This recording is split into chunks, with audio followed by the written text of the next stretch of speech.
Hello viewers, আসসালামু আলাইকুম। This is moms blog and cooking চ্যানেলে স্বাগতম। সবাই কেমন আছেন? আশা করি সবাই ভালো আছেন, সুস্থ আছেন। আমি আলহামদুলিল্লাহ আপনাদের দয়ায় ভালো আছি, সুস্থ আছি। আজকে আবারও চলে আসলাম নতুন একটি রেসিপি নিয়ে। চিংড়ি মাছ দিয়ে কাঁচা কলা এভাবে রান্না করলে ছোট বড় সবাই চেটেপুটে খাবে। যারা আমার চ্যানেলটি ভিজিট করেছেন তাদের সকলকে জানাই আন্তরিক অভিনন্দন, শ্রদ্ধা, সম্মান এবং ভালোবাসা। আমি আমার চ্যানেলে দৈনিক জীবনের কাজকর্ম ও প্রতিদিনের রান্নার ভিডিও শেয়ার করে থাকি। আজ আমি আপনাদের সাথে শেয়ার করছি চিংড়ি আর কাঁচা কলার একটি মজাদার রান্নার রেসিপি। কাঁচা কলা আমরা বড় মাছ দিয়ে সবাই খাই, কিন্তু এভাবে চিংড়ি মাছ দিয়ে সাথে কাঁচা কলা এভাবে রান্না করলে কিন্তু দারুণ মজার হয়। যারা খেতে চায় না তারাও কিন্তু আঙুল চেটে পুটে খাবে। তো এই তো আজকে আমি 5টার মতন কাঁচা কলা নিয়েছি। এগুলো দেখতে মনে হয় কি অনেক, কিন্তু কাটার পরে ছিলার পরে সমস্ত কিছু কিন্তু একদম নিমেষ হয়ে যায়, মানে কমে যায় আর কি। তো যাই হোক, আমি এখানে কিন্তু পানির মধ্যে কিছুটা হলুদ দিয়েছি, দেখতেই পাচ্ছেন। এটা কি করব শেষে দেখাচ্ছি। তো এই তো আমি কাঁচা কলা 2 টুকরো করে নিয়েছি, আর এটাকে আমি কিভাবে ছিলবো সেটাও দেখিয়ে দিচ্ছি। আপনারা যদি এভাবে ছিলে থাকেন তাহলে কাঁচা কলা কিন্তু কোনোভাবেই কালো হবে না, আর যদি বটি দিয়ে অন্যভাবে ছিলতে যান কাঁচা কলা কিন্তু অবশ্যই কালো হবে। তো আমি কিভাবে কাঁচা কলাটা খুলে নিচ্ছি, এই যে দেখুন, আপনারা একটু খেয়াল করলেই বুঝতে পারবেন। এখানে কাঁচা কলাটা আর ছোকলাটা কিন্তু আলাদা করে নিয়েছি, দেখতেই পাচ্ছেন। আমি আবারও আরেকটি দেখিয়ে দিচ্ছি। ঠিক এভাবে আঙুলটা একটু প্রেস করলেই এটা ছুটে আসবে। আমি সবসময় কাঁচা কলা ভর্তা বা কাঁচা কলা রান্না করতে গেলে এইভাবে ছোকলাটা কিন্তু ছাড়িয়ে নিই, তাতে করে কাঁচা কলার তরকারিটা একদমই কালো হয় না, আর খেতে কিন্তু অনেক সুস্বাদু হয়, মজার হয়, দেখতেও অনেক সুন্দর হয়। আমি এখানে সবগুলোকে কেটে নিয়েছি, আর এই যে টুকরো করে নিয়েছি আমি আমার আন্দাজ মতন। তারপর কিছুক্ষণ আগে যে দেখিয়েছিলাম হলুদের পানিটা গুলিয়েছি, এইখানে আমি সব কাঁচকলাগুলো কিন্তু দিয়ে দিব। এই হলুদ পানিতে দেওয়ার একটাই কারণ, কাঁচা কলা থেকে যে কষগুলো বের হয় সেগুলো কিন্তু চলে যাবে এবং রান্না করলে এটা চকচক করবে। তো নিয়ে নিচ্ছে আমি কিছুটা গলদা চিংড়ি। আপনারা চাইলে ছোট বড় মাঝারি যেমন ইচ্ছা চিংড়ি মাছ নিতে পারেন, আমার কাছে ছিল তাই আমি নিয়েছি। তো এই তো এগুলোকে কিন্তু আমি সুন্দর করে খোসাটা ছাড়িয়ে নেব। খোসাসহ দিব না, কারণ খোসাসহ খেতে গেলে পরে ভালো লাগে না খেতে। তো আমি যেহেতু কাঁচা কলা রান্না করব, তো অনেকগুলো চিংড়ি মাছের দরকার। তো যেহেতু আমার কাছে এতগুলো চিংড়ি মাছ নাই, আমি কিছু বড় চিংড়ি মাছ নিয়ে এগুলোকে সুন্দর করে টুকরো করে নেব। তো ভালো করে এই যে যেন খোসা না থাকে, আমি ঠিক সেভাবে কিন্তু খোসাটাকে সুন্দর করে ছাড়িয়ে নিচ্ছি।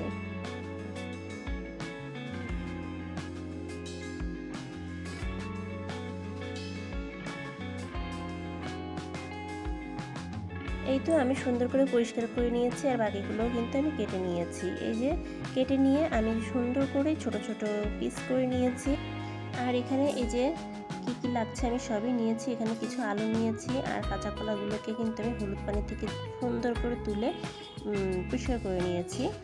আর লাগছে পেঁয়াজ কিছু, কাঁচামরিচ কিছু। আপনাদের ঝাল ও পেঁয়াজ আপনারা আপনাদের মতন করে দিবেন। আপনারা চাইলে একটু বেশিও দিতে পারেন বা কম দিতে পারেন।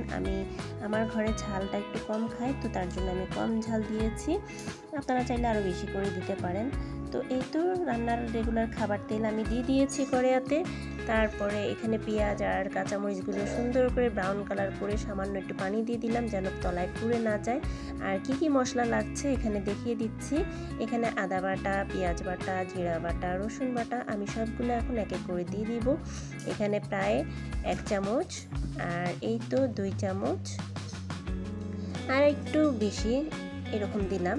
আপনার পেঁয়াজ বাটাটা দিলে তরকারির ঘনত্বটা সৃষ্টি হয়, সেটা ভালো লাগে খেতে, তার জন্য একটু পেঁয়াজ বাটাটা বেশি করে দেয়া। এখানে 1/2 চামচের থেকে একটু বেশি আমি জিরা বাটা দিয়েছি, আর একটু দিলেও ভালো হতো, সমস্যা নাই। তো এখানে আমি 2 টেবিল চামচের মতন রসুন বাটা দিয়ে দিব।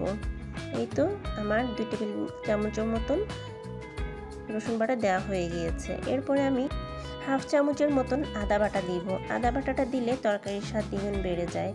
তো এর থেকে আরেকটু বেশি নিয়েছি, আপনারা কম বেশি করে দিতে পারেন, সমস্যা নাই। তো এই তো আমি দিয়ে দিয়েছি। দিয়ে এগুলোকে কিন্তু আমি খুব ভালো করে তেলের মধ্যে কষাই নিব। মশলাটা আপনার যত বেশি কষানো হবে ততই কিন্তু এর স্বাদ দ্বিগুণ বেড়ে যাবে। হাফ চামচের মতন আমি মরিচের গুঁড়ো দিয়ে দিয়েছি। আর এখানে যেহেতু পানি অ্যাড করা ছিল আর একটু পানি অ্যাড করে দিচ্ছি। আর এর মধ্যে মরিচ গুঁড়োটা দিলাম এই জন্য যে তরকারি কালারটা অনেক সুন্দর আসে। পানির মধ্যে মরিচের গুঁড়োটা দিলে কালারটা অনেক ফাইন লাগে কিন্তু।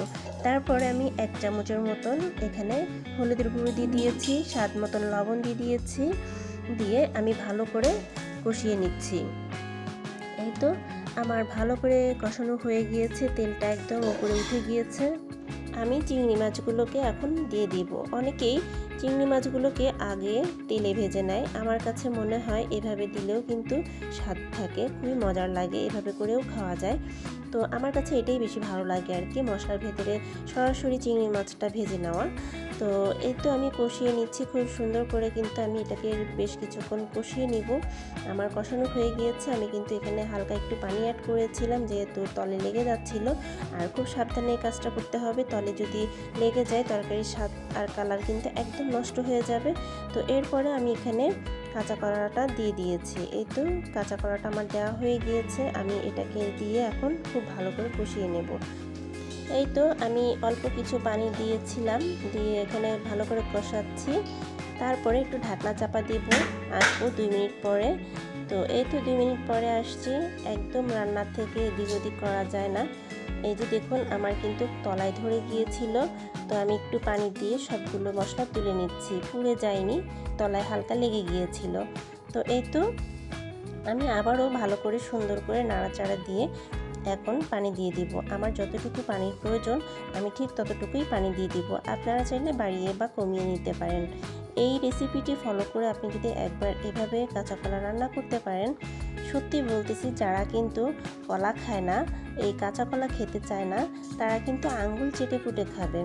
এই তো আলহামদুলিল্লাহ আমার রান্না হয়ে গিয়েছে। কেমন হয়েছে অবশ্যই আপনারা কমেন্টের মাধ্যমে জানাবেন।